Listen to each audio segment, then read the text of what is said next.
Yes, please.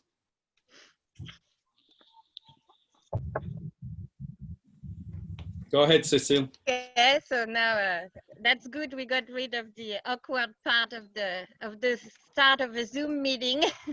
Thank you for being here, everybody, and thank you especially to Justine and Shannon for joining us from France. We know it's late for you, so thank you very much. The day started. It's midday in Sacramento, and we have a blue sky, so it's really nice weekend. So Justine, I can't see you anymore. So thank you so much for agreeing to meet with our audience. In 2014, we presented The Age of Panic, which is La Bataille de Solferino. And so we've been following you and we really wanted to show Victoria, but unfortunately it never happened. And so we are very happy that an American distributor chose to present your third film, Sibyl. And thank you again for being here. We were introduced thanks to Shannon, who has done the English subtitles of your film. And so thank you, Shannon, for getting us all together and for being here to help with the translation. So Justine, if you want to say a few words to our audience. Si tu veux dire un petit mot à notre public. Non, je suis... I'm very happy to be here with you, and I'm very curious to know how people felt the movie. I don't know.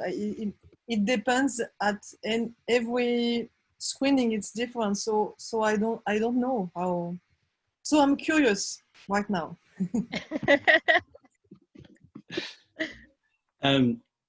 Justine, where did the idea of Sibyl come from for you?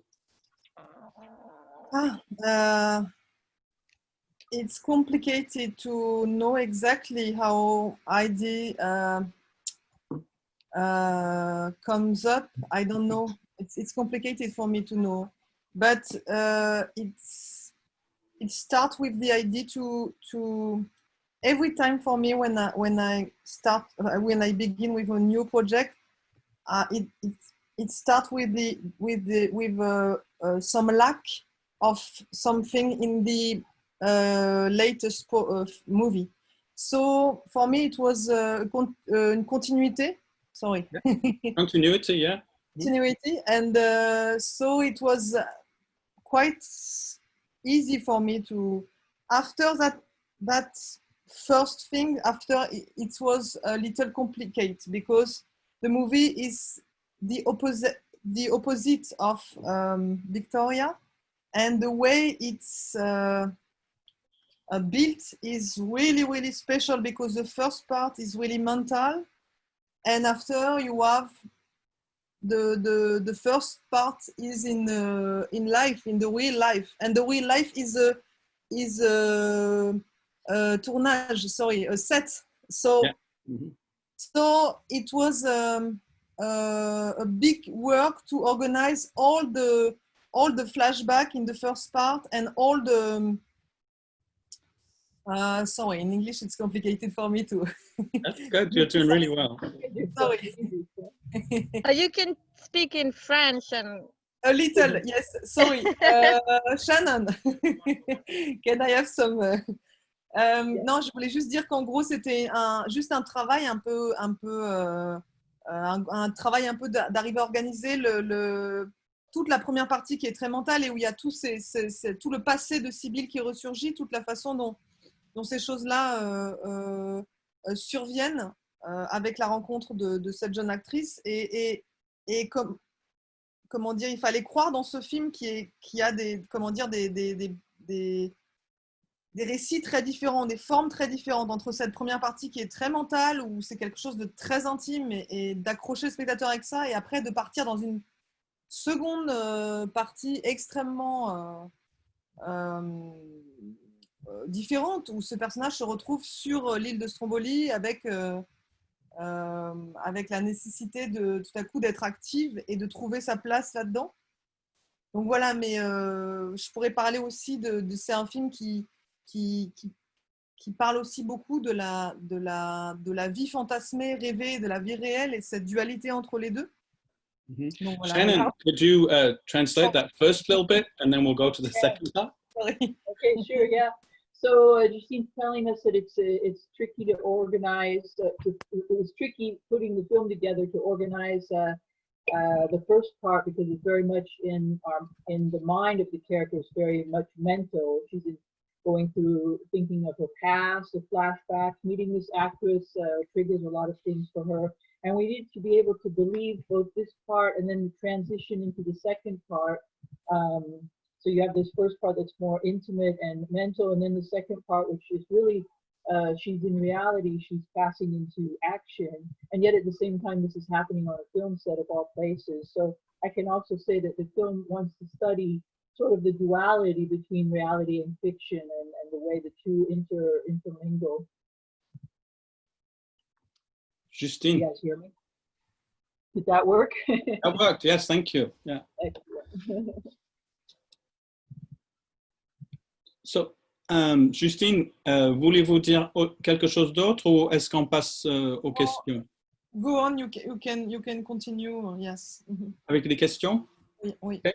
So I invite the audience then to, if you have a question, you can just unmute your mic and just ask your question, or you can write it in the chat, or you can use the blue hand signal to say raise your hand. So if somebody has a question, unmute and fire away.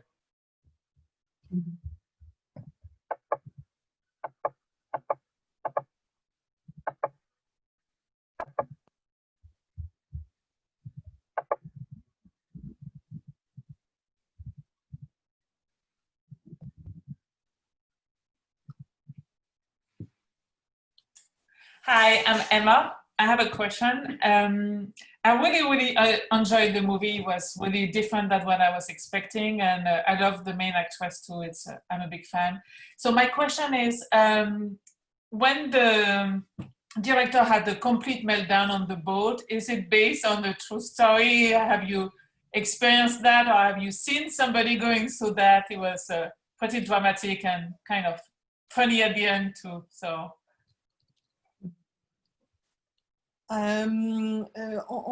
Peut-être je réponds en français, c'est plus simple parce que. Oui, ça va, oui, merci. En fait, en vérité, non, c'est quelque chose de complètement inventé.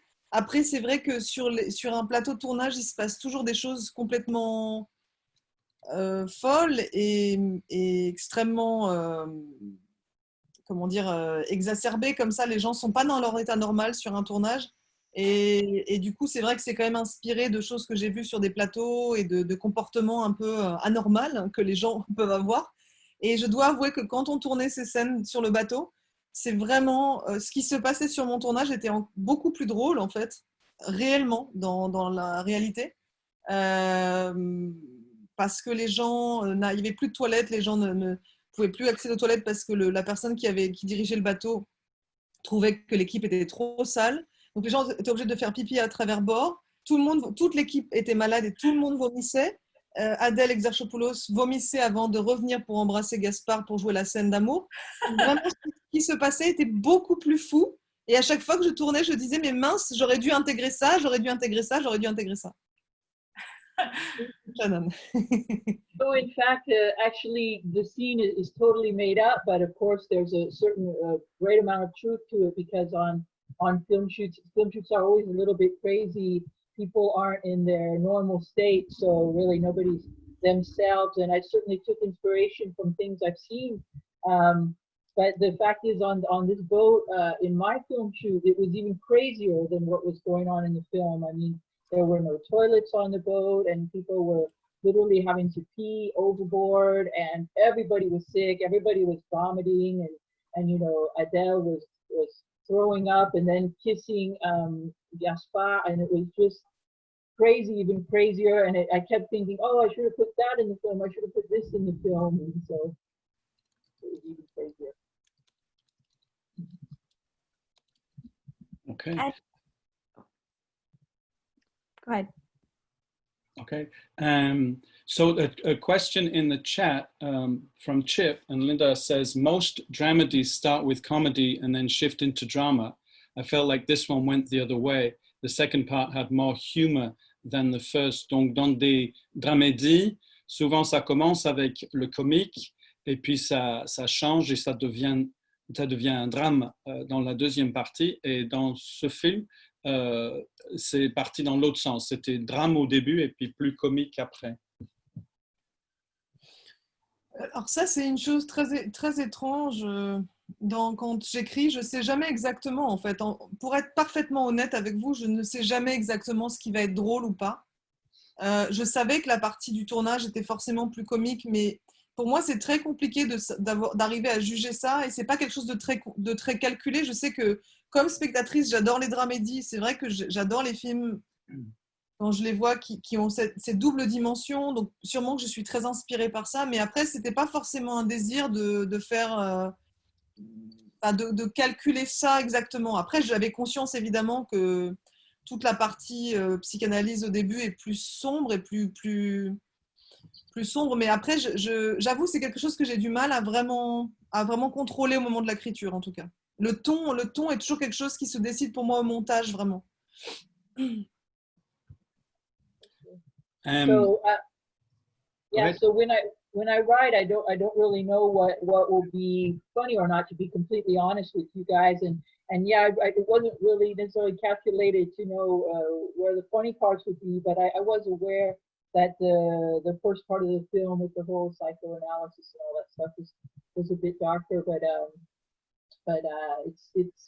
I really don't know until I get to the editing process where the tone's going to be and what's going to be funny or not. Très bien. Une question dans le chat encore.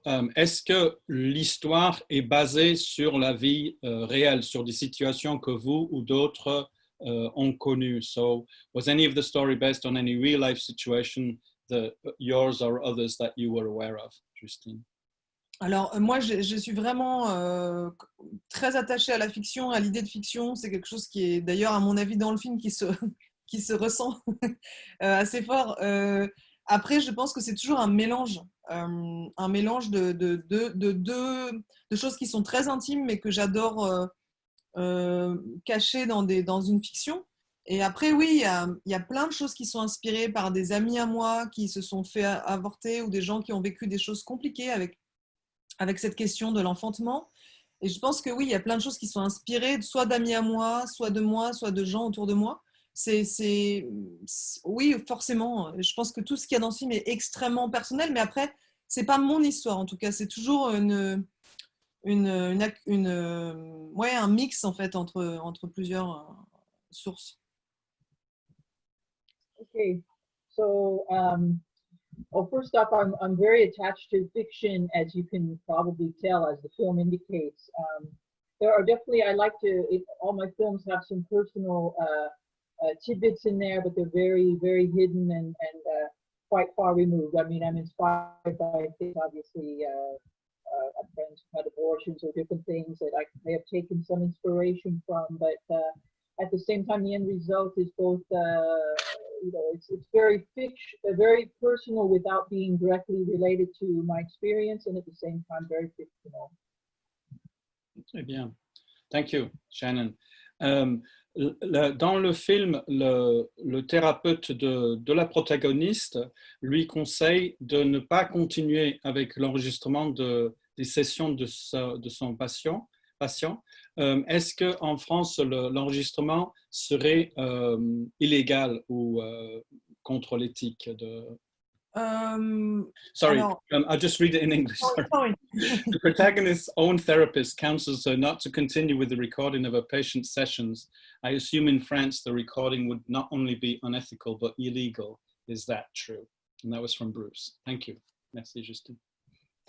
Oui, je pense que ce serait vraiment, en tout cas, très inquiétant. Après, si c'est pour juste pour des archives personnelles qui ne sont jamais montrées, je pense que ça pourrait exister. Mais en tout cas, c'est pas une chose du tout courante. Et moi, j'ai pris cette liberté-là parce que je pense que j'étais inspirée par plusieurs histoires qu'on m'avait racontées, de gens qui avaient été raconter leurs histoires, de gens connus aussi qui avaient été raconter leur histoire à des psys qui était ultra intéressé non pas par la thérapie, mais plus par l'histoire que lui racontait cette personne. Donc, il y a eu plein d'inspirations comme ça qui m'ont fait...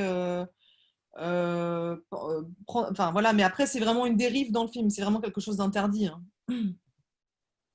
Yeah, I mean, it is. It's completely forbidden to record sessions like that, of course. And of course, it may happen sometimes for personal reasons and things. But I had heard some stories from, for example, from some famous actors who had been recorded by their therapists for reasons that were quite dubious and not related to the actual work at hand. So I'd heard that kind of thing, which may have put me on the path to this kind of idea. But yeah, it's definitely it's not allowed.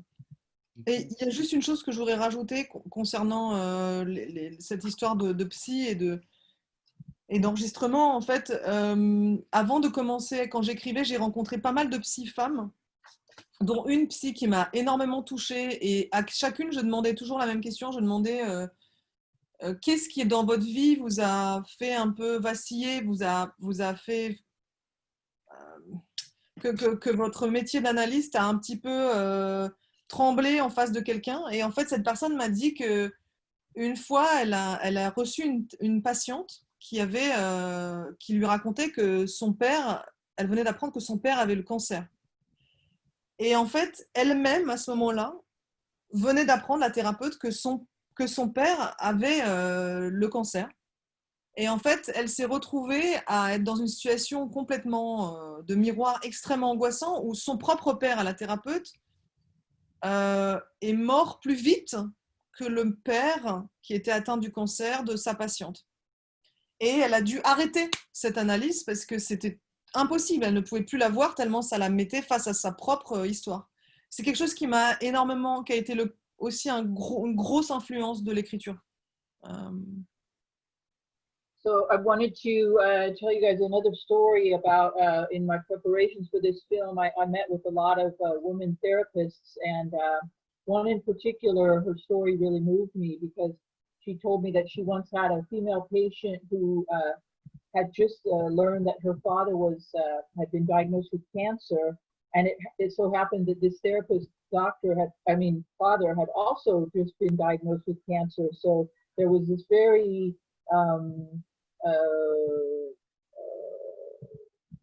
worrisome mirror effect in the situation, and they continued like that. But then the therapist's father died first, and she had to stop the sessions because she couldn't move forward anymore in a professional way in those circumstances. And that was something that really inspired me in writing about film. Est-ce que vous pouvez, Justine, parler de la relation entre Sybil et son mari? So can you talk about Sybil's relationship with her husband et how you chose to handle this et comment vous avez choisi de traiter ce rapport, cette relation? Vous voulez dire avec le mari très peu présent dans le film, le tout petit rôle, oui. D'accord. Ouais. La relation ouais, c'est ça, avec son mari. Ouais. Pour moi, c'est vraiment quelqu'un qui est vraiment la force stable du couple. C'est vraiment quelqu'un qui gère les enfants, qui est à la maison, il y a une forme d'inversion des rôles qu'on voit souvent entre la femme et le mari. Là, c'est vraiment quelqu'un qui est plutôt à l'écoute de sa femme et de ce qui se passe et qui va un petit peu essayer de gérer toute cette tempête qui va arriver dans sa vie. Donc c'est un rôle très petit, quand même très mineur, mais c'est quelqu'un voilà, qui est là et mais c'est vrai qu'il y a, comment dire, une forme de... Il y a un problème dans leur vie, c'est-à-dire qu'ils ne se voient pas vraiment, quoi. C'est ce qu'on comprend à la fin du film, c'est-à-dire qu'il y a quelque chose qui n'est pas... C'est un arrangement d'une certaine façon. C'est pas qu'ils s'aiment pas, ils s'aiment, mais il y a quelque chose de...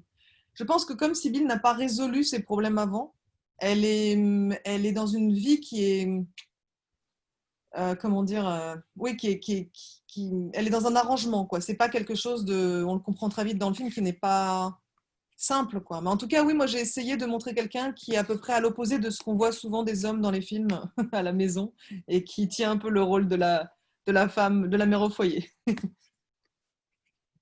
So yeah, I mean, this husband that she has, we don't see that often, but he represents a stability and strength, and it's sort of an inversion of the usual roles. I mean, he's at home, he's running the household, he's taking care of the kids, and although it's a minor role, it's very important. I mean, there's obviously a problem that you know, it's sort of an arrangement. I mean, they love each other, but it's sort of an arrangement, and basically Sybil hasn't resolved. There are a lot of things about her past that she hasn't sorted out yet and resolved. So in a way, they can't take it to the next step. But also, I wanted to show a man in a role that's unusual, more unusual in cinema, with a woman taking care of everything while the artist is the man doing his thing. So. Okay, thank you. Raphael, Emma, would you like to ask your question, please, about Stromboli? You could ask it in French and in English, if you would. Yeah, sure.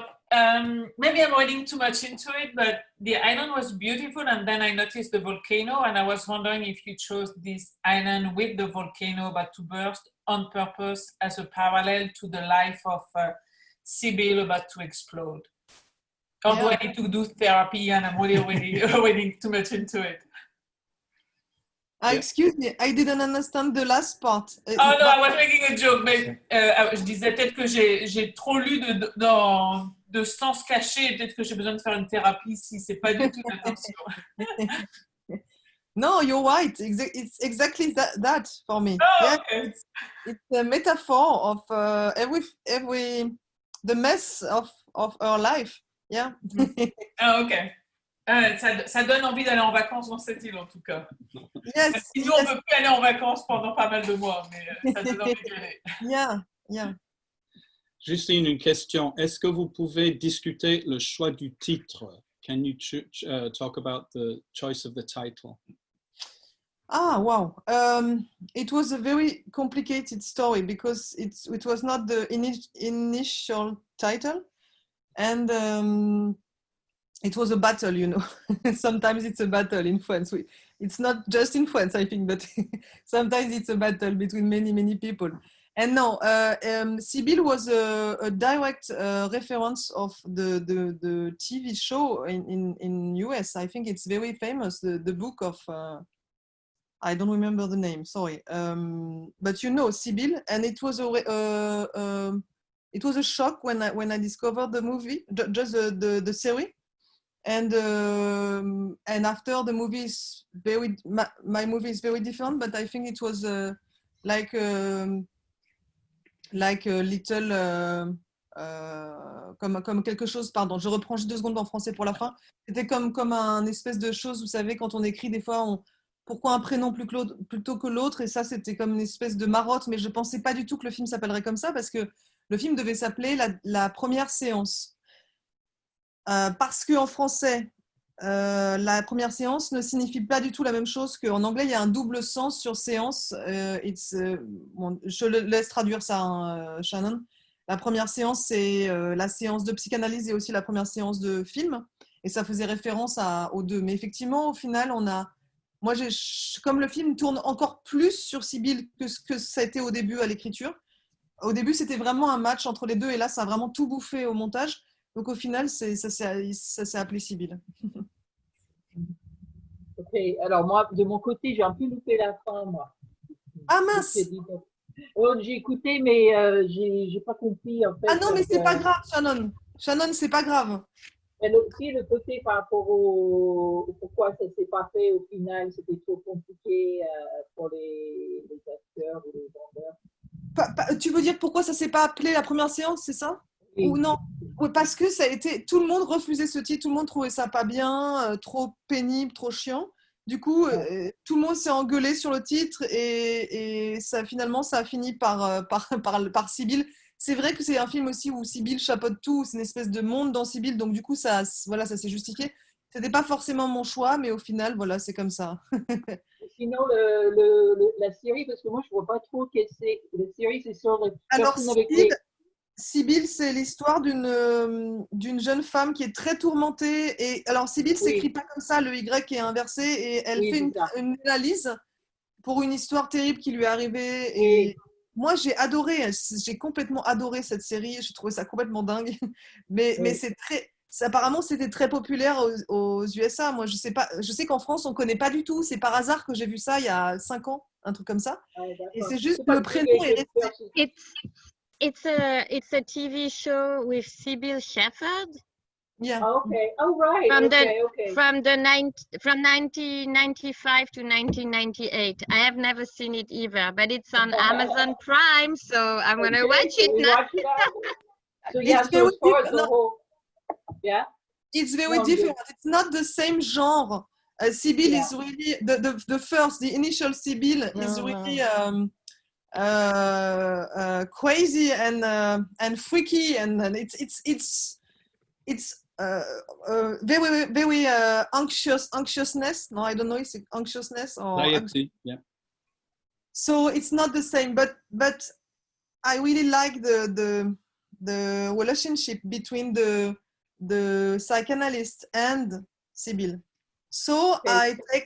I took the name Sibyl not for the I took Sibyl for the psychanalyst, not for the patient. I switch So yeah, so this because is my psychanalyst is a little crazy. So so that's always good. So basically, Sybil wasn't originally going to be the title of the film. The important thing from our long French discussion here is to know is that the inspiration for the character's name was initially from your liking that American series, but now it ended up okay, so the film was going to be called La Première Séance, which has a double meaning in French because it means both the first session for seeing a therapist, but also it means the first screening of a film. So the first screening, the first session, that was nice in French, but all the other people involved in the film didn't like it, didn't want it, so ultimately Justine had to come up with another title. And in fact, because Sybil, the character, does really, she is involved in override, sort of chapeau, it's difficult to say. She's everywhere in the movie. I mean, basically, it's her story. So that was but we did have discussions, Justine, I remember. yeah. I was trying to think, because I did have some good ideas a few times in the past for your short Yeah. film and for Age of Panic. That was an idea. Yeah. But we didn't find a great inspiration for another title. Shannon found every title of my last my last movie. So I struck out this time. I struck out. You did say maybe we could call it Keep the Drama Fictional, but it's a great line, but maybe it would have been too much in the title, right? yeah. Christina, do you want to read the next question? 3 main actresses. Sure, yes. So one of the questions that came in from the chat was the 3 main actresses were fantastic. Did you have them in mind from the beginning? I adore Virginie Efira and in this and in Victoria. Comment ça s'est fait le casting, c'est ça? Ou Oui. j'ai pas compris. Les trois actrices. Pardon. Ouais. Oh, pardon, Kevin, pardon. Non, c'est pas grave. Est-ce que vous aviez en tête les 3 actrices quand vous avez commencé? Alors, pour être parfaitement honnête, j'ai pensé très vite à Virginie, à Sandra Hüller, très vite, et Adèle, je pensais à une actrice beaucoup plus âgée, qui avait plutôt 40 ans, donc qui ça aurait été plus compliqué de se faire avorter, plus difficile, un enjeu plus complexe d'une certaine façon, même si je ne mets pas de jugement entre les gens qui se font avorter jeunes ou vieux. Mais en tout cas, c'était un personnage plus âgé, plus en miroir avec Virginie sur l'âge. Et en fait, j'ai proposé le rôle à quelqu'un qui a refusé. Ça a été horrible parce que j'avais tout écrit pour cette personne. Et en fait, du coup, j'ai dû faire un casting énorme. Je ne croyais pas du tout qu'Adèle pouvait faire ce rôle parce que pour moi, elle était trop jeune et trop pas assez vécue de choses pour moi pour ce rôle-là. Et en fait, j'ai vu plein de filles et Adèle était vraiment extraordinaire en essai. Et du coup, ça a été évident. On est parti avec Adèle et le mélange avec Virginie a tout de suite matché. Mais c'est vrai qu'au début, c'était vraiment pas pour elle. C'était en tout cas pensé pour Virginie et pour Sandra. Voilà. Je dirais pas la troisième personne qui a dit non. So I'll be honest. Yes, I mean I definitely had Virginie and Sandra in my mind from the get-go, and I was writing it with them in mind. But I was actually writing it in mind with a third actress who will remain nameless, who was in my mind was going to play the character ultimately played by Adele. And this was an older actress than Adele. She was more like 40 and sort of to be a mirror image with Sibylle, you know, around the same age as Sibylle. And also the pregnancy becomes another matter for her because she's older and all that kind of thing. And I wrote the whole project thinking of this actress, and then she turned it down. So I thought, oh my God, what am I going to do? I did a big casting call, and I saw a lot of other actresses, and I really didn't think Adele would be right for the role because she's much younger, and I really was picturing this as an older woman to start with. But then Adele did an audition, and she was fantastic, and so we gave her the role. And then also she and Virginie really matched up great, so it worked out well in the end. But I had to sort of rethink the whole character after that. Christina, could you read the next question? The one about the actors on set. Adele crying scene. Okay. There's quite a few that came in here. I'll do it then. Oh, that was a comment. Okay, so Adele, one of the people says Adele's crying scene was amazing, was incredible. So I wondered if you wanted to Which say one? a word about that, Christine. Yeah. No, wait, which one? Which the one she's in the FaceTime? No, it's not this one. Sorry. I'm not sure. Linda and Chip, which scene were you talking about? Yes, I think it's in the.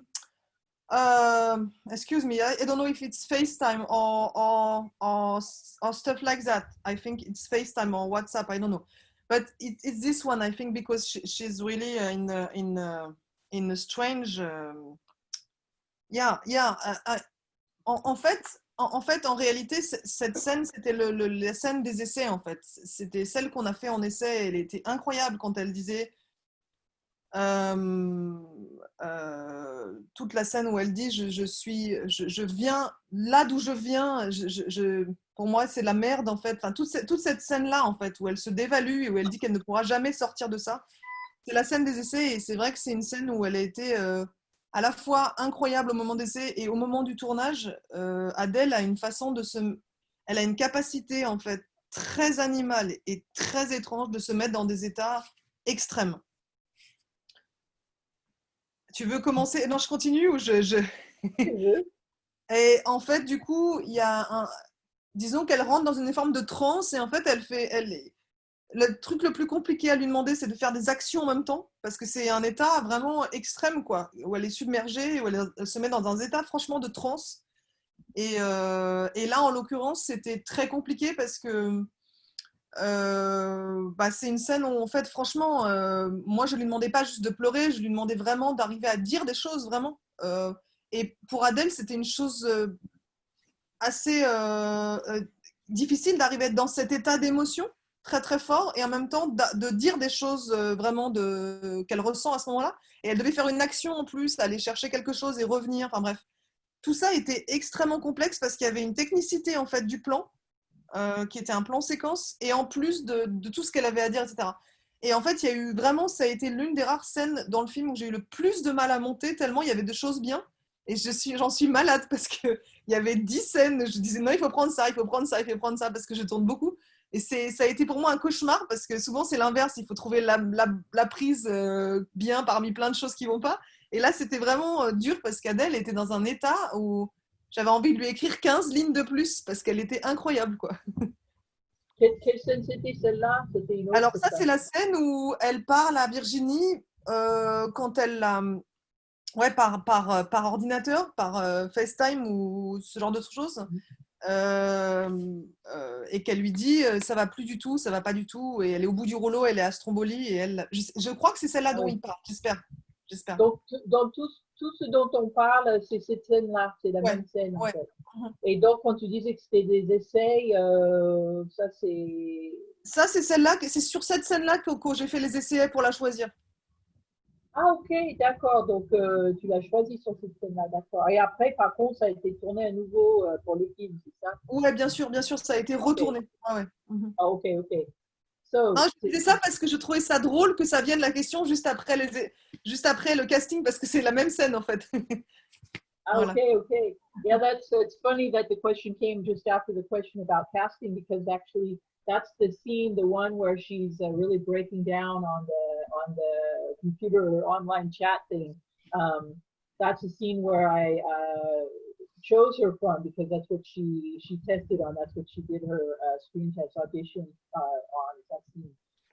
And then the other thing I want to talk about her and the way she gets in these states. Adele has this very animalistic, almost instinctive, strange way of getting herself into these extreme states to play the emotion. And it's like she goes into a trance, and then she can really deliver the emotion, but it's hard for her to deliver the specific lines, or especially to follow the technical aspects of the scene, like hit the marks, hit exactly the right marks. And we had things about the scene that we really needed technically. We needed her to hit a certain mark at a certain time and this type of thing, pick up an object and say certain things. And it was difficult to edit that scene, because when she's in that extreme state, she's also delivering a lot of stuff that you're not necessarily expecting, that you want to be able to use. There's a lot of great stuff.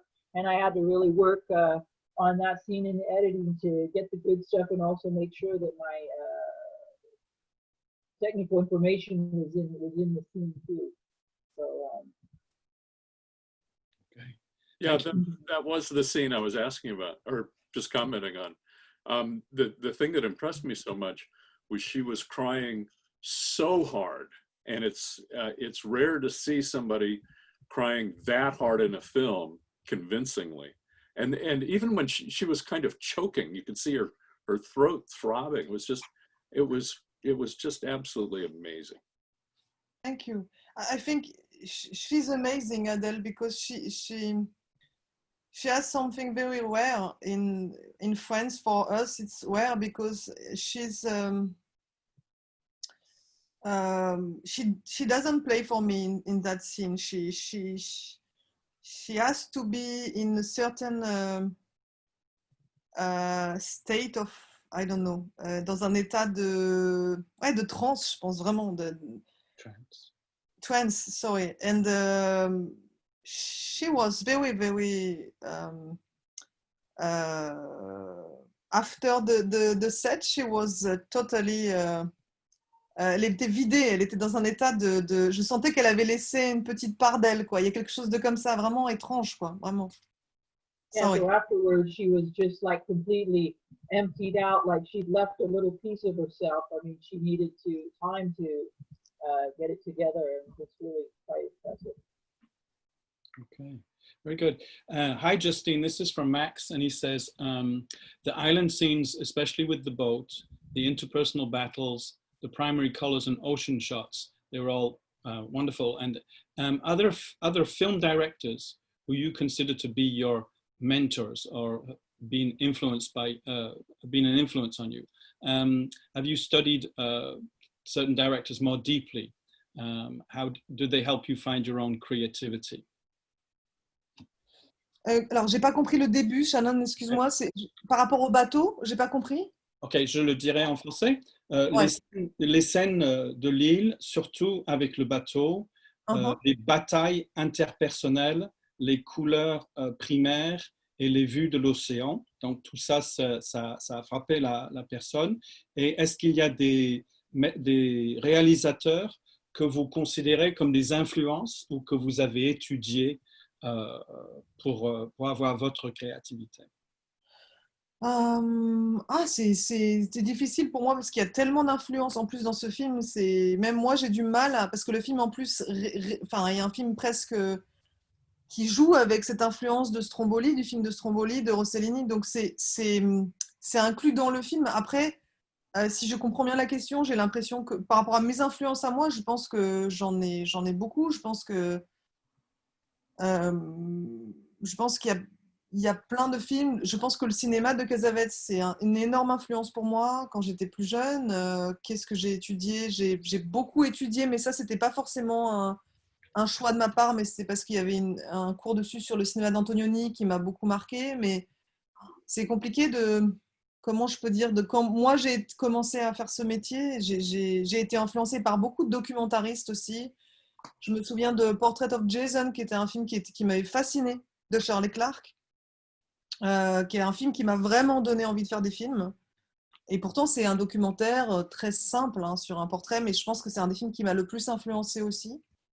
C'est vrai que quand j'ai commencé à faire des films, j'étais peut-être moins fascinée par des films mis en scène très bien. J'étais plus fascinée par les documentaires ou des films très spontanés, très vrais, qui sonnaient très vrais. En tout cas, quand j'étais jeune, c'était sûrement ça qui m'a le plus influencée. So it's hard to say, like, for example, Sybil, it's hard to really list all the influences. There's so many influences a little bit everywhere in that film. And even the film Stromboli is an influence. And as far as my influences go, I have quite a few as well. I would say, especially in my youth, Cassavetes was a huge influence. And also I had studied Antonioni at school, and that became that class was very, very interesting, and that became a big source of influence for me too. And actually, I was very influenced in the beginning by documentary filmmakers. For example, Shirley Clarke, her film Portrait of Jason, which is actually quite a simple film, but it was a big influence on me. And in a way, I've really been possibly more influenced by documentary filmmaking than by the big directors with the showy mise en scène and that kind of thing. Thank you. Merci. Mais en même temps, il y avait la question de, notamment est-ce qu'il y a des réalisateurs français, donc peut-être. Ah pardon, j'avais pas entendu, désolé. D'aujourd'hui, de maintenant. Il y a des réalisateurs français en particulier, French directors, any French. Oui, bien sûr, il y en a plein. Alors, j'adore d'aujourd'hui ou d'avant ou de. Peu importe. Bah, il y en a plein. Aujourd'hui, j'adore Sophie Le Tourneur. Je viens de voir un film génial d'elle. Je ne sais pas s'ils connaissent, mais je sais que Shannon, elle connaît. Non, j'adore Eustache. Jean Eustache, qui était une grosse influence. La maman et la putain, tout ce cinéma-là, forcément. Après, il y a. Ah, c'est difficile pour moi parce que j'ai tellement de. Le cinéma, alors ça c'est pas français, mais de James L. Brooks est un des cinémas qui m'a le plus influencé, je pense, au monde. J'avais oublié son nom tout à l'heure, mais James L. Brooks, tous ces films en fait pour moi sont vraiment des références absolues. À chaque fois que je revois Terms of Endearment, Tendre Passion, pour moi c'est un film qui à chaque fois je sais pas comment c'est possible de faire un film aussi génial, et c'est il y a plein, en fait, j'ai plein de références différentes. Je vois aussi énormément de thrillers, de films noirs, de films d'angoisse. Enfin, en fait, je pense que j'ai des influences très différentes. Je regarde tous les films, par exemple, de Ari Aster, j'adore. Alors que je sais que c'est pas du tout mon genre. Enfin, c'est pas du tout ce que je fais, mais j'adore regarder tous ces films, mais c'est peut-être pas très original, mais voilà. So I could say for filmmakers of today in France, I really love Sophie Le Tourneur, who I recommend. And in the past, Jean Eustache, La Maman et la Putain, it was a big, important film for me, a big influence. All of James L. Brooks' films, I've come back to American filmmakers now, but in terms of endearment, for example, I mean, it's just one of my favorite films. I don't know how it's even possible to make such an incredible film in terms of endearment. But I just watch all kinds of films, every different style, not necessarily that resemble the style of my films. I watch a lot of thrillers, a lot of suspense films and things, and I love the work of Ari Aster. I mean, it's really hard to narrow it down. Part of my question, I see that it got edited out. I did that somehow a mistake, but the reference to the island scenes was specific for me. It reminded me of the island scene in Contempt, Godard's Contempt, and that was about the filming yes. of a film within a film, and it had a German director, and the primary colors were very prominent in your scene as well as in his whole movie. So I just wondered if that was a nod to him or if that just came out that way for you. Yes, sorry, I forgot Godard, but yes, sure. No, sure. Je vois très bien et c'est sûr que c'est une influence. Après, je pense que c'est plus une influence comme une espèce comme Stromboli, comme des films énormes qui sont des espèces de mythes, en fait, presque impossibles à commenter tellement ils l'ont été, comme c'est trop connu, quoi, c'est trop parfait. Donc peut-être dans ce sens-là, ça m'a influencé peut-être pour effectivement investir comme ça, quelqu'un qui vient sur une île et qui fait un film. Peut-être après, c'est vrai que c'est tellement... En tout cas, ça m'a pas influencé pour écrire Sibylle, mais ça m'a influencé, oui, pour cette partie-là. C'est sûr, pour cette partie d'imaginer comme ça une Allemande faire un film sur cette partie de l'île, etc. C'est sûr, il y a quelque chose où je vois ce que vous voulez dire, en tout cas dans cette influence-là, c'est sûr. Ouais. Mm-hmm. Yeah, so of course I forgot to mention Godard, of course. I mean, in a way, the nod to both to him and the Stromboli, the film, are in my film are both sort of in a way a nod to a big myth, you know, I mean, to legends more is what they mean there. Someone so famous, so perfect, all this big sort of monstre sacré in cinema. So yeah, I mean, that wasn't at all in my mind when I was writing the project, for example, but I definitely see what you mean. I mean, the fact of bringing a German director to this island to make a film, I mean, it can't not be a reference to those scenes you're talking about. Very good. Justine, can you talk about her choice to not have the birth father in her daughter's life? Est-ce que vous pouvez parler du choix de ne pas avoir le père biologique dans la vie de sa fille? Alors, oui, enfin, c'est un truc très... Enfin, c'est pas forcément... C'est pas elle qui a fait ce choix, parce que c'est lui qui est parti et il n'y a plus du tout de contact jusqu'à la scène où il se retrouve à la fête foraine. Mais c'est pas un choix d'elle, en tout cas, si ça a été compris comme ça, c'est pas le cas. C'est vraiment quelque chose, c'est une blessure très forte parce que elle a gardé cet enfant, que lui n'en voulait pas. Et voilà, donc c'est pas une chose. Je sais pas si c'est la personne qui a compris ça, mais en tout cas, c'est pas un choix de Sibylle du tout. C'est quelque chose qui est subi. Donc après, voilà, c'est toute l'histoire du film, c'est ça, c'est comment après, quelle responsabilité elle avait là-dedans. Le film parle vraiment d'un personnage très immoral, hein, Sibylle, moi, c'est ce qui m'intéressait, c'était de montrer quelqu'un qui soit pas juste victime de ce qui s'est passé, mais aussi qui essaye de surmonter ça, d'être...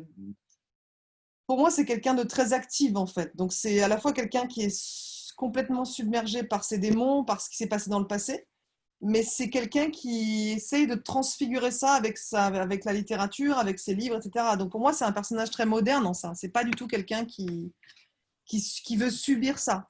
La seule chose, par contre, que je peux dire en plus sur l'histoire du père, c'est qu'effectivement, elle décide dans la dernière scène de mentir encore une fois à sa fille pour la protéger, en fait, d'une certaine façon. Quand elle dit « mais oui, ton père t'a voulu, etc., etc. », on voit bien qu'elle lui ment, en fait, parce qu'elle ne peut pas lui assumer, en fait, cette vérité. Donc, c'est un personnage qui ment énormément et qui s'arrange avec la réalité pour arriver à vivre, quoi. So yeah, it wasn't Sybil's choice to not have the father in her life. Obviously, that was his choice, and because they have no contact until they run into each other at the carnival. But she kept the child that he didn't want, and in a certain way, this is really at the heart of the film.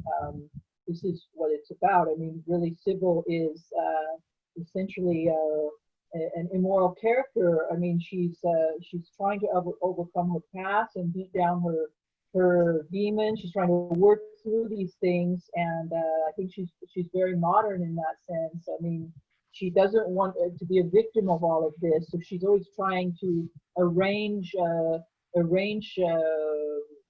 things in her reality in order to try to, get past this stuff, and lying to herself basically in many ways too. And we see in that last scene that she's lying to her daughter, and maybe this will be the time that she breaks. I mean, that's me saying that, really, to be honest, because I think, to me, if I might just say, because I'm a big fan of the film myself, but I don't know, Justine, if you'll agree. And I think, moi, je suis en train de dire que je rajoute un truc, mais c'est mon avis, donc j'explique. Pour moi, c'est peut-être ça, ce mensonge-là qu'elle dit à sa fille, c'est ça qui fait qu'elle ne peut plus être dans la fiction. Elle est obligée, elle pleure, et voilà. C'est un peu le début, à la fin, c'est un peu le début. Pour Sibylle, c'est un peu le début de, because for me, I'll just finish what I'm saying, because I'm asking Justine too if she agrees with that, but I think that, we hear her saying this whole thing about I've taken distance from my characters, and they're characters now, but the people in my life are just characters, and I can do what I want, I can make my fiction. And that's really what Justine was saying earlier too, is that she uses fiction as a way to try to sort of deal with these things. But the fact is, when she says that lie to her daughter to, for obvious reasons that any parent would understand, and at the same time, that's when maybe she has to face the real reality, and that's maybe when true reality will start to sizzle after the end of the film. Qu'est-ce que t'en penses de ça? Oui, je trouve que tu as raison. C'est le seul moment en fait où elle ne peut pas se défausser de la réalité, quoi. C'est-à-dire qu'elle est obligée d'assumer en fait à ce moment-là ce qui se passe, c'est la réalité de ce qu'elle a vécu, quoi. Effectivement, c'est pour ça que cette scène est vachement importante après, enfin à la fin, parce que c'est cet enfant qui a jamais eu la parole se met à parler et se met à poser des questions et se met à demander mais qui es-tu, quoi. De toute façon, tout le film en sous-jacent, il y a cette question de qui es-tu, quoi, que elle se renvoie à elle-même, qu'on lui renvoie et que sa fille lui renvoie à la fin, je pense. Yeah, so the whole film is about basically this daughter who hasn't been able to really speak for herself. In the end, she just really asks these point-blank questions, and is very honest in asking these point-blank questions, and is putting her mother basically on the spot. And this is when her mother really can't run away anymore, basically, from the real questions. And the question being, as you're saying in just now, that her daughter is basically saying, who are you? And that's what the film is saying the whole time too. Who are you? That's what Sibylle is saying to herself. I'm in the room of my daughter. It's very special. And where's your daughter? She's she's une amie, a friend of her. Night. Okay. Raphael and Emma, would you like to ask your question about Clair de Lune? Oh, no, that was just a comment about Sibylle. Yeah, it was a question. Yeah. Okay, so it's just a comment. Okay, let's go to the next question then. Bruce Pierini says, Sandra Hollow was my favorite secondary character. I felt her performance was so real that I felt I knew her already as a person. So that's a comment. Sandra Hüller était mon personnage secondaire favori, et je trouvais ce qu'elle faisait tellement réel que je sentais que je la connaissais déjà comme une personne. Yeah, she just knocked me out. I can't. She's a secondary character, but her impression that was left with me, I still think about her performance, because I felt that she was so real, like I've met her, I know her, and it's just a comment, but congratulations on getting her in that film and doing what she did. Thank you for.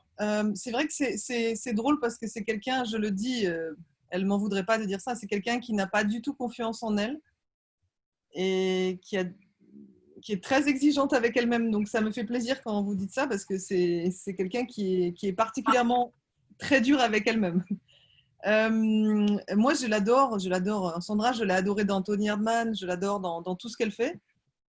Et c'est vrai qu'elle amène quelque chose que j'avais pas forcément, qui n'était pas forcément là à l'écriture, mais Shannon pourra le dire aussi, parce que je pense qu'il y a un truc en fait qu'elle amène, Sandra, qui est très étrange. C'est-à-dire qu'elle est, bon, déjà, elle est allemande, les acteurs allemands, c'est une actrice de théâtre. Et en Allemagne, il y a une très grande culture en fait des acteurs de théâtre. Les acteurs ne lâchent jamais le théâtre. C'est vraiment leur premier amour et ils le lâchent jamais. Donc Sandra, c'est d'abord une très grande actrice de théâtre en Allemagne qui met le théâtre avant le cinéma. Et par contre, par définition, elle travaille énormément. C'est quelqu'un qui bosse, mais vraiment beaucoup plus que n'importe qui. Et donc, elle arrive sur un plateau avec une espèce elle est pourtant très stressée, mais elle arrive avec beaucoup de bagages pour jouer le rôle. Et elle a amené, je trouve, quelque chose de très sensible. Là où peut-être c'était un peu plus de la satire, quand moi, ce que j'avais écrit. Elle a ramené de l'émotion, en fait. Donc, ce qui fait que tout ce que j'avais écrit d'un peu comique, en fait, devenait avec elle quelque chose de beaucoup plus complexe, en fait, de comique et en même temps de très tragique. Et donc, elle amène quelque chose, effectivement, je comprends ce que vous voulez dire, de très réel, même par rapport à moi, ce que j'avais écrit, en fait. Mm-hmm. So to start off, I'm really glad to hear you say that, because I know she won't be mad at me because she admits it herself, but she's actually someone who lacks self-confidence, is very hard on herself. So I'm always happy when people are impressed with what she does. I mean, I love her and I think she's incredible. And she's she's a German actress, and in Germany, she's works in theater mainly, and very often that's the case in Germany for the actors. And she's a big theater actress, and so by definition, that means that she's working, a lot and more than anybody ever does. And she worked so much, and she did so much work for this role. She came to the set with just tons and tons of preparation and a lot of baggage for the character. And she really brought things to it that I hadn't put in the writing. And she made it at once more satirical and at the same time really more emotional. I mean, and in that sense, I think she did. She makes that character very, very real. Thank you. Thank you. Une autre question donc sur le film de Karine. Est-ce que Sybil n'aime pas sa mère à cause de l'alcoolisme que toutes les deux elles partagent? So Karen asks, does Sybil dislike her mother due to alcoholism that they both share? Oui, forcément, il y a un rejet extrême de sa mère. Alors, il faut voir que dans le film, alors peut-être maintenant, c'est pas forcément visible, mais il y avait vraiment l'idée que Sybil pardon, le personnage d'Adèle, j'ai un bug mental de son prénom, bon, c'est pas grave, le personnage que joue Adèle, l'actrice, ont ça en commun qu'elles ont une espèce de détestation de leurs origines, et c'est deux personnes qui sont dans une révolte énorme. Elles essayent de se transformer, de se upgrader, quoi, j'ai envie de dire, de sortir de leurs conditions sociales. Et donc, c'est des gens qui ont le sentiment d'être rattrapés, en fait. C'est quelque chose de très humain, hein, d'avoir le sentiment d'être rattrapé par ses origines, même quand on a réussi, même quand c'est quelque chose qui ne nous lâche pas. Et je pense que Sybil, elle a quelque chose de ça, c'est-à-dire que sa mère a laissé une empreinte sur elle de quelque chose de très, très dark. Et en fait, elle n'arrive pas à s'en détacher. Et pourtant, sa mère est morte, etc. Mais oui, forcément, ça la ramène à ses démons, à ce personnage complètement destructeur qui buvait. Et l'alcool a une très grande place dans le film, mais comme quelque chose qui est à la fois lié au démon et en même temps à la création, parce que c'est aussi en buvant enfin, c'est aussi l'alcool c'est aussi le désir qui leur donne envie de boire, qui leur donne envie d'écrire, qui leur donne. Donc c'est les deux choses, quoi. L'alcool est vraiment lié comme dans la vie, je pense, de toute façon. Pardon, je me suis peut-être égarée un peu. Si j'ai répondu à la question quand même ou... Oui, très bien. Oui. If Shannon can just give yeah, us that is absolutely true. Of course, they do share the alcoholism, and she does reject her mother in the extreme. And that's something that she has in common with Margot, your character, Margot, played by Adele. They have that in common, which is not necessarily the alcohol, but the fact of having this visceral need to reject something in their background, and that's another way that they've connected, basically. And and so it's something they feel a need to reject, but that they cannot escape, and that's left a dark mark on them that they can't seem to get rid of, which is, of course, the way those things go, basically. So, and of course, alcohol has a big role in the film too. I mean, it represents darkness, and it represents demons, and it's something to try to escape, and at the same time, it's something to delve into, to be fascinated by, to inspire creation, and so it's also represents the same kind of temptations that she's running after as she tries to get her fiction through these means. Okay, merci. Thank you, Shannon. Marc, est-ce que tu voudrais bien poser ta question en français à Justine, et puis après je le lirai en anglais? Ah bah si tu veux, oui. Oui.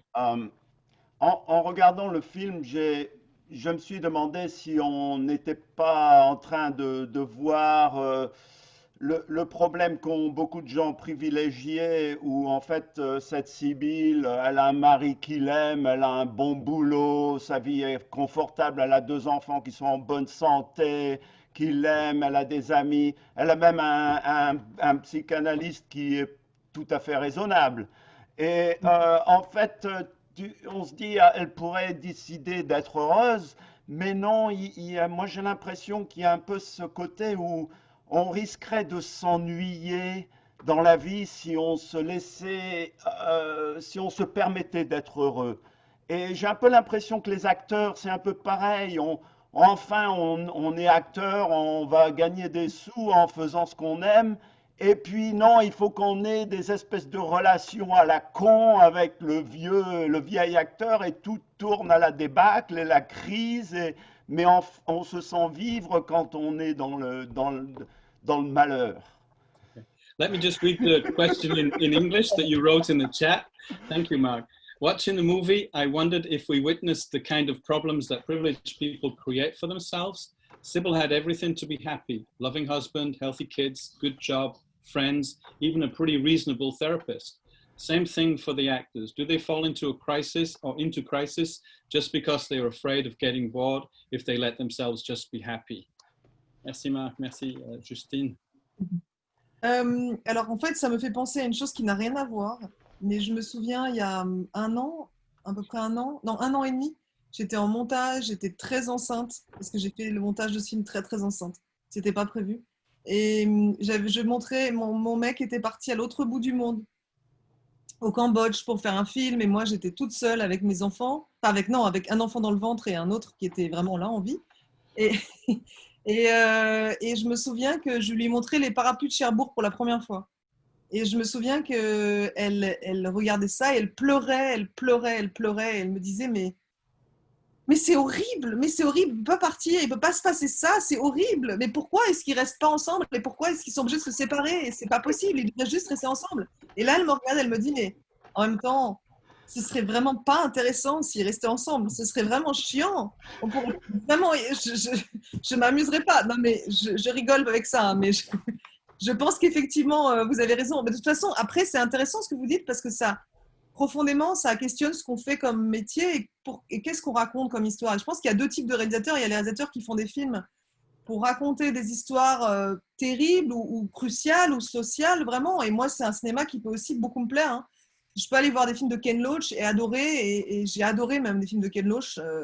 Et en même temps, c'est pas le cinéma que moi je fais, c'est sûr. Moi, je pense que je ferai jamais des films sur des personnages dont le mal vient toujours de l'extérieur. Mais moi, ce qui m'intéresse, c'est de montrer comment les gens, finalement, vivent avec des choses très complexes et contradictoires. Mais c'est sûr, je suis d'accord avec vous, ils se prennent la tête des fois pour des choses qui ne sont pas forcément nécessaires. Mais là, c'est vrai que c'est un peu particulier, parce que c'est quand même quelqu'un qui a vécu un drame, mais qui n'a pas voulu le voir. Et comme elle est psychanalyste, tout à coup, elle a ça qui lui tombe sur la figure. Mais finalement, c'est quelqu'un qui a vécu avec ça de manière assez tranquille pendant des années, en fait. Donc, c'est vrai et c'est pas vrai.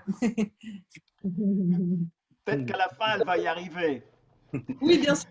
So that reminds me of something that little anecdote I'd like to tell you guys. So I was over a year ago now, I was editing the film, heavily pregnant, and my my partner was away filming his film in Cambodia, and I was had at home my other daughter who, and I was on my own with the kid, with the one daughter already out and the other kid in my belly, and so for the first time I showed my daughter the Umbrellas of Cherbourg, and she watched the film, and at the end she was crying and sad, and she said, well, why did it have to end that way, Mommy? You know, why can't they stay together, or why can't they be happy? And then she thought about it and said, but yeah, at the same time, I guess it wouldn't make a very good film. So, you know, and yeah, it's true. I mean, we need some drama in the films, but you know, I also like films where the problems and the conflict come from exterior. I love Ken Loach. His characters have to, you know, they're strong people that need to overcome problems that come from outside.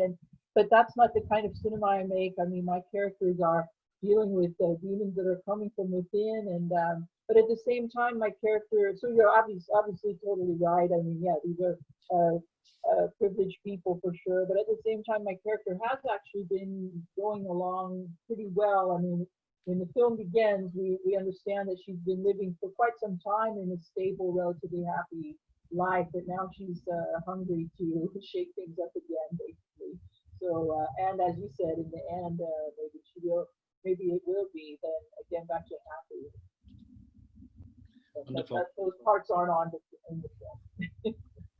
Thank you, Shannon. That was great. The last question in the chat here says, can you talk about the intensity of the sex scenes? Est-ce que vous pouvez parler de l'intensité des scènes de sexe? Pour la dernière question. Yes, c'était quelque chose de très simple finalement sur ce film, et c'était très joyeux parce que finalement c'est quelque chose qui est toujours très embarrassant pour un réalisateur de devoir demander aux acteurs de se mettre nus, de faire des scènes de sexe. Souvent c'est un enfer en fait, parce que les gens veulent pas, ils font semblant qu'il n'y a pas de problème au moment du scénario, et au moment du tournage c'est un cauchemar souvent pour tout le monde. Et là, en fait, c'était tellement... Moi, c'était quelque chose dont on avait beaucoup parlé. Moi, je connaissais bien Virginie, on se connaissait bien, donc il y avait une confiance entre nous. Et c'est vrai que du coup, on a... Très, très tôt, en fait, j'ai vraiment écrit très précisément ce qui se passait dans les scènes. Et du coup, c'était... Finalement, j'ai vraiment considéré ça comme des scènes d'action assez précises. Et donc, les acteurs ont été face à des scènes très décrites, comme des scènes de cascade presque. Alors après, évidemment, il y a le fait qu'ils soient en couple entre Virginie et Niels, ça a beaucoup aidé. Et ça, j'ai choisi aussi Niels parce qu'ils étaient ensemble. Au début, je ne pensais pas du tout à Niels, et j'ai vraiment demandé à Niels de le faire parce que je les avais vus ensemble, et je me suis dit il fallait qu'il y ait une évidence entre eux. Et, mais c'est vrai que ça a été franchement assez relativement simple. Et il n'y avait pas de coach sexuel, comme maintenant, je sais, parce qu'on m'a souvent demandé s'il y avait un coach spécial sexe, comme maintenant, il y en a. Maintenant, je pense qu'on aura tous ça, mais moi, moi, quand j'ai écrit, c'était avant MeToo, et quand j'ai tourné, c'était avant tous les... Il faut le savoir parce qu'il y a plein de gens qui pensent que ça a été fait après MeToo, mais moi, j'ai vraiment écrit juste avant, en fait. Je crois que MeToo est arrivé pendant mon tournage ou juste avant. Enfin, bref, toujours est-il que c'est une chose qui ne s'est pas du tout posée. Il y avait une vraie confiance. Et il y a eu 2-3 petites scènes un petit peu où Virginie était un peu angoissée, parce que c'est vrai que comme c'est son partenaire dans la vie, elle voulait pas qu'on ait l'impression qu'on lui vole quelque chose, ce que je peux comprendre en fait. C'est ce qui est compliqué quand on est avec quelqu'un, c'est que forcément il y a une évidence à s'embrasser, et donc forcément il y a peut-être une peur juste qu'on se satisfasse de ça en fait. Et comme moi c'était assez précis ce que je lui demandais, ça l'a rassurée, et ça a été assez chouette parce que finalement ils m'ont autorisé à faire des plans assez larges, ce qui est très compliqué à faire souvent avec les acteurs. Souvent c'est des gros plans ou des choses vraiment pour voir juste des bouts de chair, et là j'ai vraiment demandé quelque chose qui est souvent compliqué et que moi j'aime beaucoup au cinéma, c'est voir des plans assez larges sur le corps entier des acteurs. Okay, so there's a lot to unpack there. Okay. Actually, the sex scenes we're talking basically about the sex scenes between Virginie and Niels, so Gabrielle and Sibylle. And these were actually very simple and joyful. In fact, I mean, it's usually quite an embarrassing situation. It's often quite hard on a film set. It's difficult to get people to feel comfortable. They might say yes when you're hiring them, but then on the day that it comes, that you have to do it, don't want to, or they're uncomfortable with the various aspects of it. But in this case, it was different because, first of all, having worked with Virginie on Victoria, we knew each other very well now. We very much trusted each other. And then also, we went into it like sort of like action scenes. They were very set up. They were very blocked and technically set up. So we kind of went in it like action scenes. And Virginie and Niels, the actor who plays Gabriel, are together in life. They're a couple. And I hadn't originally written for Niels, but you know, I'd seen them together, and I thought, okay, he needs to play Gabriel because I wanted this naturalness between them. I needed that, and they had it obviously. And so, you know, we didn't have a sex coach for the scenes or anything, which I didn't even know existed, but I know that's very common. And this, I wrote the film before Me Too and was shooting right around when Me Too was happening and stuff. And I guess it's become now very common to have these kind of people on their sex scenes. But this was, you know, for us, there was it was natural and playful and in fact, Virginie was a little nervous in the beginning about how maybe something of their intimacy would be stolen, or that maybe I would just be relying too much on that. But because it ended up being sort of like an action scene, they were able to sort of maintain their privacy throughout it, despite the appearances. They also let me really do wide shots that you don't always get to do in sex scenes because, you know, a lot of times all these close-ups of flesh and stuff, so that actors don't necessarily have to do so much. And with Niels and Virginie, I was able to do, I really like this type of scene where you can see the actor's whole body. So I was able to do that with them, which is rare and great to have. Fantastic, thank you. Ask you if I can jump in. What about the scene with all the sand with Gaspard? Were they pretty uncomfortable in that scene? The other sex scene, Justine, en fait, la scène avec Gaspard où ils sont vraiment, il y a la pluie et tout ça, c'est autre chose. Tant qu'à faire. Ouais, it was much more complicated because it was false rain, and we had a few reserve of water, and we can made more than 2 or 3 takes. So it was awful for me because the day was coming, and it was a nightmare that scene for me to remember, because I would like to make something else, and it was complicated, but not because of us, but because of me and the organization. But it was funny. It's always funny sex scene because always people are very, very tense, and everybody say, okay, that's okay, there is no problem, and it's not easy for anybody, but it's always very, very interesting, very revelator of everybody and of me too, because I have to be, je dois être à la hauteur de ce genre de choses. C'est compliqué, on peut pas laisser les gens improviser en fait, donc il faut être très précis. Et en même temps, il y a toujours quelque chose de très comique là-dedans, parce que voilà, on reste des êtres humains et que rien de tout ça n'est normal, hein, de faire des films avec des scènes. Ça n'a rien de normal en fait de faire ça. Donc c'est toujours très comique et très joyeux en vrai. Sauf quand les gens se détestent, j'imagine. J'ai pas encore tourné de scène où les gens se détestent. J'imagine quand les gens se détestent, ça va être horrible. Mais il y a toujours. Moi, je pense que contrairement à ce que disent les acteurs, il y a quand même toujours une part quand même de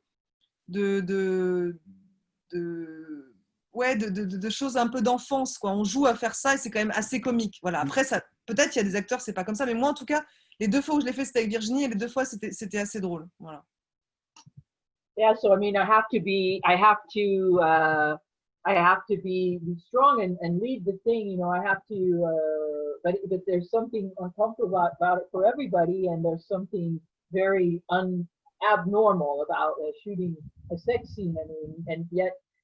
And I'm, as the director, I have to somehow be the boss of that situation. At the same time, we're all human. There's something kind of comical about it too. I feel like, you know, there's always something kind of comical about the sex scenes. I haven't had the experience of shooting one with two people who can't stand each other. So I don't know what that's like. But in any case, in my experience, the sex scenes have always been kind of funny at the same time to do, because everybody's just faking it. I mean, there's a playful sort of almost like kids playing at something that comes through in that.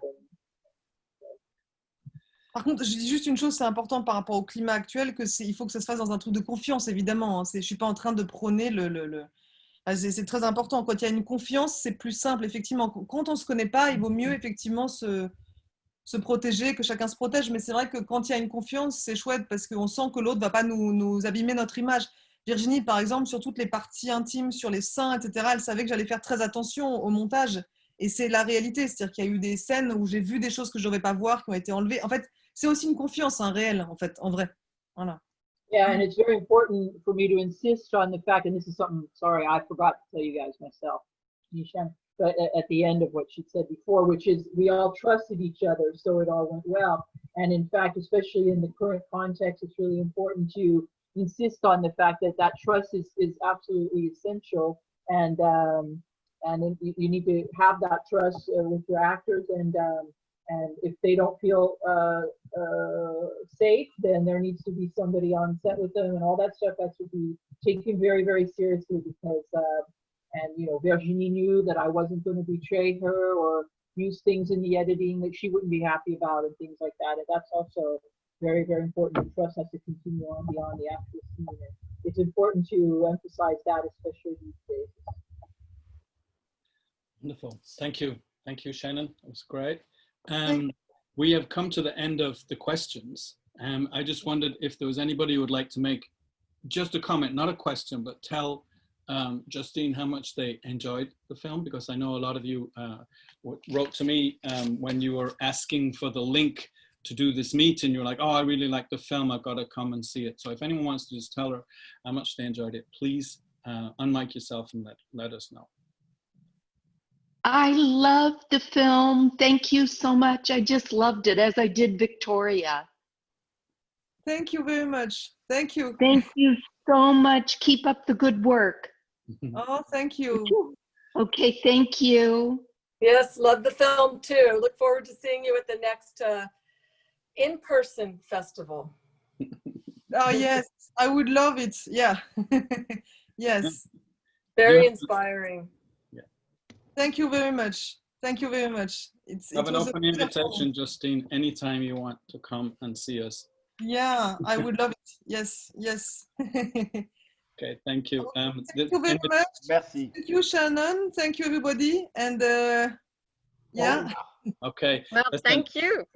Yeah, Cécile, would you like juste to... une chose, je veux dire juste une chose, parce qu'on n'a pas du tout parlé de ça, mais merci, parce qu'en plus, en ce moment, on vit des choses très dures, tous dans des endroits différents, et je pense que le climat aux États-Unis est particulièrement difficile en ce moment, et donc je suis particulièrement touchée que vous parliez de choses légères comme ça pendant une période aussi étrange qu'on vit tous. Voilà.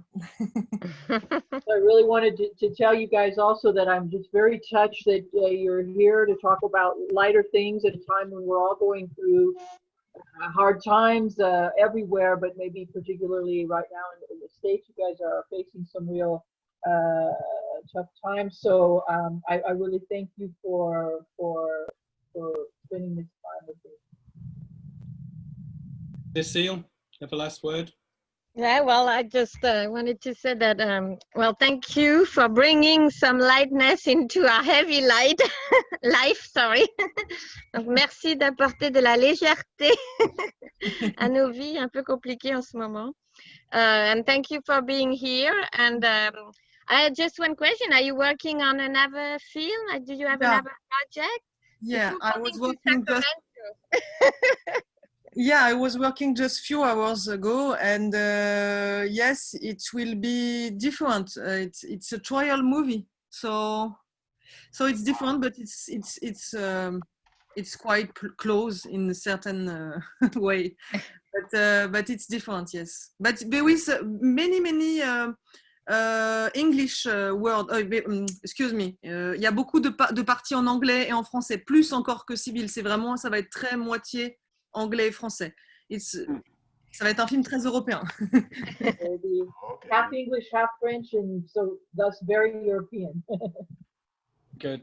I'm going to say then thank you to everybody. Thank you so much, Justine. Thank you, Shannon, for the I wanted to add one thing. work. Yeah. Okay, go ahead. Sorry, sister. No, I just wanted to say that we are having our 7th mini fest in October, and that it's going to be online again. The movie theaters are closed, and so the dates are probably going to be, we are still figuring out a start on October 21st and to end on October 25th. That was the day we were supposed to be at the IMAX theater. So we hope you'll join us again, and we hope to have other Zoom Q&As. And we are considering Énorme by Sophie Le Tourneur that we really liked too. Sold it to me as well. So, so anyway, I don't know if we will show it because it's not always our decision. But anyway, so I hope to see you all in October, and hopefully for your new film, Sibyl in Sacramento. Sibyl, Justine. No problem. It's quite close. Thank you very much, Kevin and Cecile and everybody. Yes. Thank you, Justine. And Bye-bye. thank you, Shannon, as well, for your work. Wonderful. Yeah, thank you, Shannon. Okay. Thank you. My pleasure. Bisous. Bisous. Ciao. Yeah, Cheers. okay, so So I'll keep it and I'll send you a copy. okay, and Ben's wasn't here, right? So I is the didn't one see the next, no. I think I'll just stop recording now because we don't need yeah, this. no, stop.